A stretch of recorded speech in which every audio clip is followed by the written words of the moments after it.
going on, guys? It's Quickfire. This is Live Under Fire Gaming Reviews. This time, I brought a cameraman.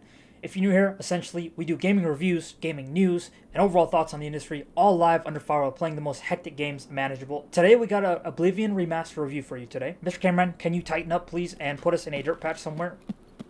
Thank you.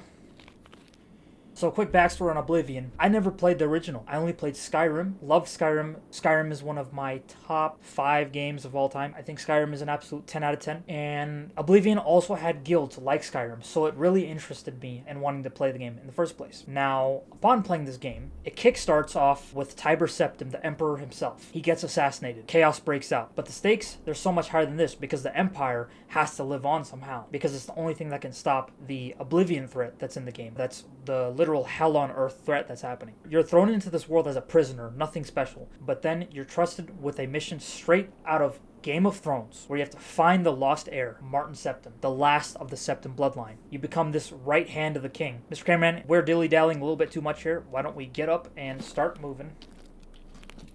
Yeah, that's right. Just keep going that way, Mr. Cameraman. So you're not just saving the world, but you're rebuilding an empire from scratch. And the game makes you feel that power, even though the world treats you like a nobody. The royal bloodline, they treat you and respect you as if you're like a chosen one, almost. And that truly hits different. It truly gives you a motive to serve these people, serve this bloodline, because the world spits you out and rejects you, while the Septim Empire bloodline itself chooses you to do its bidding, right? Then you hit Kvatch, the first Oblivion gate. The whole city's being torn apart by demons. And you gotta step through that fiery portal and dismantle it from the inside out. Once you dismantle that portal, just like that, you're labeled the hero of Kvatch for the Empire. From there on, it's an epic journey of fighting back the darkness, gate by gate, Oblivion gate by Oblivion gate, city by city. And through it all, Martin Septim is watching, he's learning, he's looking up to you as an example, and is inspired by your bravery as you're doing these acts for the Empire. By the end, Martin Septim stands beside you in the final battle. The Daedra are invading Bruma. The last gate is open, and Martin turns out. Martin turns to the soldiers and gives this speech, and I'm telling you, this is straight up like an Avengers Endgame hype moment. He has this monologue, which is insane in this game. It really makes the main questline just a 10 out of 10. He goes, "Soldiers of Cyrodiil, the Empire will stand or fall by what we do here today. Will we let the Daedra do to Bruma what they did to Kvatch? Will we let them burn our homes? We will not. For the Empire!" I know that was very cornball of me to say right there, but it is truly something special when you're actually playing in this moment, okay? It's like Lord of the Rings and Game of Thrones, Jon Snow leading the charge type of energy. And that final moment just really seals it. This isn't just a remaster of a classic. It's one of the most legendary fantasy experiences that you can play today. Mr. Cameraman, please be wary. We need to find where Sawmill is. So this is...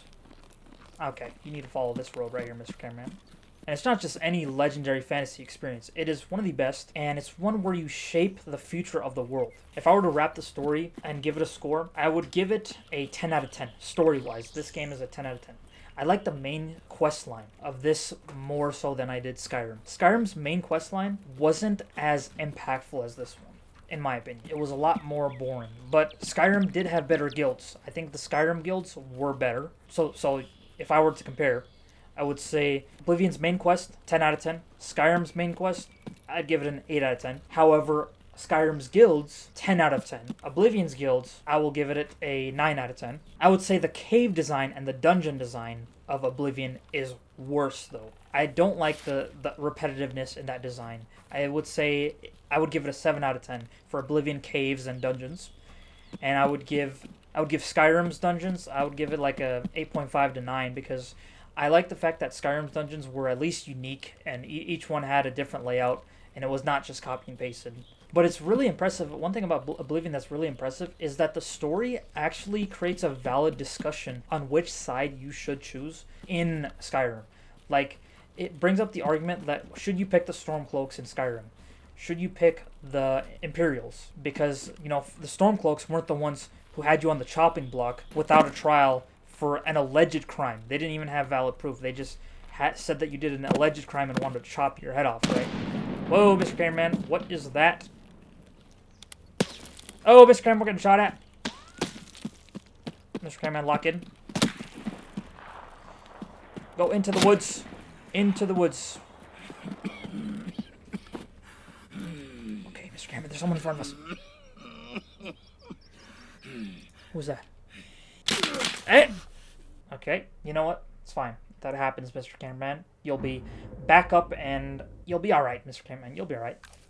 But anyways, should you pick the Stormcloaks or the Imperials in Skyrim going forward, having played Oblivion? Well, it makes the decision even tougher, and that's a good thing. Because it's like, should I pick the Stormcloaks? They weren't the ones trying to chop my head off in the beginning of the game without a proper trial. Or should I pick the Imperials and continue Martin Septim's legacy of the Empire? It really makes this decision tougher, and you're honestly valid if you choose the Empire or if you choose Stormcloaks, for both reasons that I just stated. But my goodness, the guilds in Oblivion were absolutely insane. I mean, this is why you should play Elder Scrolls. You should play it because of the guilds. I mean, you should play any Elder Scrolls game because of the guilds. I mean, I'll give you an example, okay? In Oblivion Remastered, there's the Dark Brotherhood, which is a returning guild that you can also see and experience in Skyrim. They have this quest. It's called Whodunit, okay? And it's a quest where you're supposed to go to a party and assassinate 5 party members. These party members why are they at this party? Well, they're at this party because they're trying to look for gold in this house.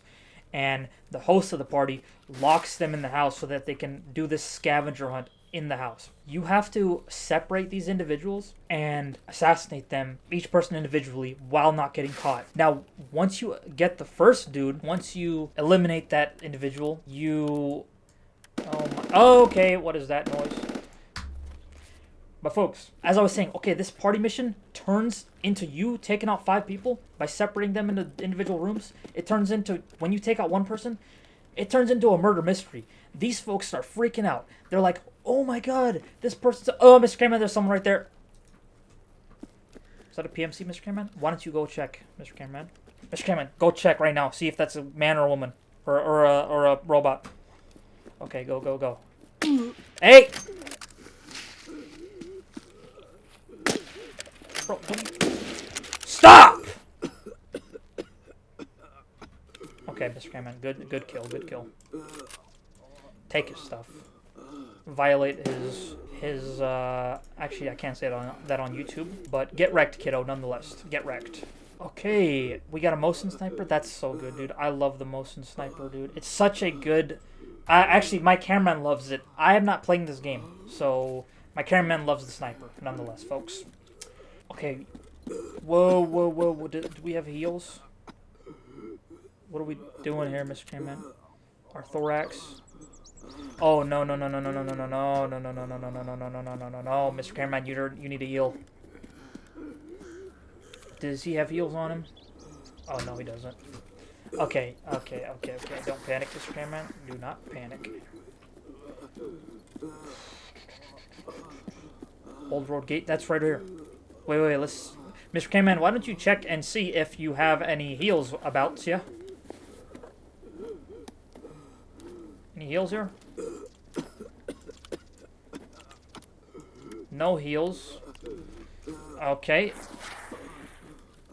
It's alright, Mr. Cameron, because extraction is straight ahead of you. It'll be over soon, Mr. Cameron. Don't you worry about a thing. Go. Extract. Get out of there. Now, what was I saying, dude? Okay, dude, this party turns into, from an assassin contract into a party. Party turns into murder mystery. Murder mystery, you've got to start playing Clue and finding out who the killer is. But the killer is you. These NPCs are trying to talk amongst each other like, who killed this guy? Who killed this individual? But it's you. It's insane. I've never seen a side mission like this before. And you just got to play the side missions in this game. These are insane experiences. And I'm going to rate the game out of 10. I am giving Oblivion Remastered a 9 out of 10. This is near perfection, folks. So, Oblivion, 9 out of 10. Review. Done. Leave a like if you enjoyed. Dislike if you didn't enjoy it. And a constructive criticism comment. Let me know how I can better the videos for you guys. But anyways, that was Live Under Fire Review. Oblivion Remastered. 9 out of 10. Thanks for watching.